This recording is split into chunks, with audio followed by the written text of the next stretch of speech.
Procesi I rindërtimit I nisur pas tërmetit të vitit 2019 në kombinat është ndëruar në një nga rastet më të debatueshme të ndërhyrjeve urbane në Tiranë, mes akuzave për shembje pa respektuar procedurat ligjore dhe dyshimeve për falsifikim dokumentesh. Pas gati 4 vite hetimesh, gjykata ka caktuar masa sigurie arrest shtëpie për 2 drejtues të Bashkisë së Tiranës, ndërsa zyrtar dhe përfaqësues të kompanive private janë lënë në detyrim paraqitjeje, të akuzuar për falsifikim dokumentesh dhe shpërdorim detyre.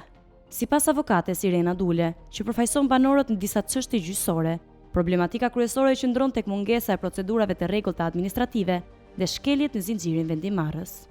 Kombinati është shembulli tipik që I ka përmbledhur të gjitha tipologjitë e shkeljeve.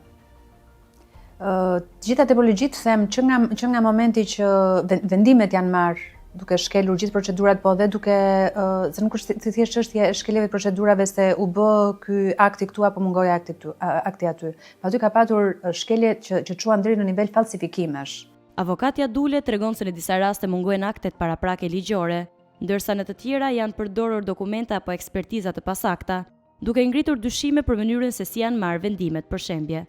Pjesa më e madhe e çështjeve janë ndjekur nga zyra ime, që janë kundërshtuar të vendimarrje në bashki. Tipologjia dhe shkeljet e bashkisë kanë qenë të natyrave të ndryshme, por pjesa më e madhe e tyre ishin tek fakti që të gjitha proceset administrative që përfunduan me vendimet Këshillit Bashkiak për shembjen e ndërtesave, ose mungonin fare procedura paraprake pra nisja një procesi si një akt konstatim që I duhej sepse kështu e kërkonte legjislacioni.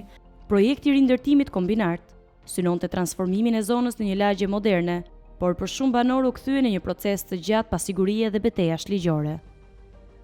Ka banor që nuk kanë arritur të fitojnë për shembull dëmshpërblimet për shtëpitë e prishura, sepse çështjet janë akoma në gjykat. Por unë mendoj që secila nga çështjet që ka shkuar në gjykatë administrative dhe është konstatuar që vendimarrja është bazuar mbi fakte të rreme, secila nga ato është një potencial për ndjekje penale patjetër.